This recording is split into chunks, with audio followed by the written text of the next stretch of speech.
Taste the Daily.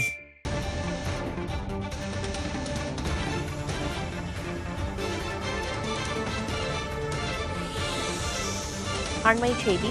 10 ஏக்கரில் கரும்பு மற்றும் வாழை மரங்கள் ஏர் ஓட்டி அழிக்கப்பட்டிருக்கின்றன.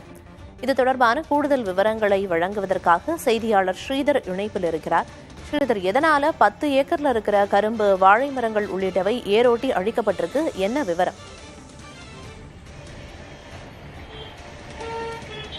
கடலூர் மாவட்டம் வெள்ளப்பாக்கம் பகுதியில் தனியார் அறக்கட்டளைக்கு சொந்தமான 10 ஏக்கர் நிலம் உள்ளது. இதனை தற்போது வெள்ளப்பாக்கம் ஊராட்சி மன்ற தலைவரின் கணவர் தேவநாதன் பயிர் செய்து வருகிறார்.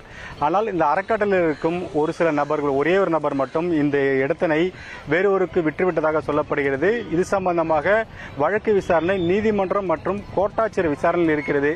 இந்நிலையில் அதை வாங்கிய சில நபர்கள் நேற்றும் இதற்கு முன்பாகவும் தொடர்ந்து சம்பந்தப்பட்ட அந்த தேவநாதனை மிரட்டியதாகவும், அது மட்டும் இல்லாமல் அந்த இடத்தை காலி செய்யவில்லை என்றால் உங்களுக்கு பிரச்சனை என தொடர்ந்து மிரட்டி வந்ததாகவும், இது சம்பந்தமாக தேவநாதன் ஏற்கனவே நெல்லிக்குப்பம் காவல்துறையிடம் புகார் அளித்துள்ளார். அந்த புகாரின் மீது காவல்துறை சரியான நடவடிக்கை எடுக்கவில்லை என தேவநாதன் தெரிவிக்கிறார். அதே சமயத்தில் நேற்று இரவு அந்த பயிர் செய்யப்பட்ட கரும்பு மற்றும் வாழை இந்த பயிர்களை 10 ஏக்கர் நிலத்தை இரவோடு இரவாக டிராக்டர் வைத்து ஒட்டுமொத்தமாக அழித்துள்ளார்கள்.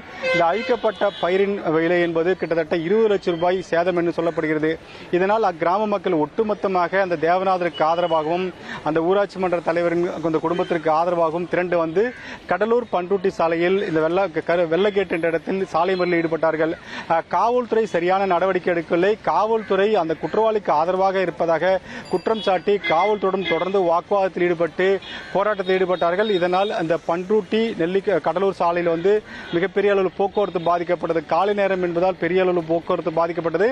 காவல்துறை தான் இதற்கு முக்கியமான காரணம். காவல்துறை குற்றவாளிகள் மீது நடவடிக்கை எடுக்காமல் இதுபோல் போராட்டம் நடத்துவது ஒரு மிரட்டலை விடுக்கிறார்கள் என தொடர்ந்து காவல்துறை மீது தான் குற்றச்சாட்டி தொடர்ந்து போராட்டத்தில் ஈடுபட்டார்கள். இந்நிலையில் தற்போது காவல்துறை இது சம்பந்தமாக விசாரணை மேற்கொண்டு வருகிறது. சம்பந்தப்பட்டவர்களுக்கு நடவடிக்கை எடுப்பதாக அவர்களுக்கு ஒரு உறுதி கொடுத்ததன் அடிப்படையில் தற்போது போராட்டம் கைவிடப்பட்டது. நடவடிக்கை இல்லை என்றால் மீண்டும் மிகப்பெரிய ஒரு போராட்டத்தை அந்த பகுதி மக்கள் செய்யப்போவதாக தெரிவித்து கலைந்து சென்றிருக்கார்கள். நிச்சயமா மக்களோட கோரிக்கையை ஏற்று விரிவான விசாரணை நடத்தப்படும் அப்படின்னு எதிர்பார்க்கலாம். களத்திலிருந்து விவரங்களை வழங்கியதற்கு நன்றி ஸ்ரீதர்.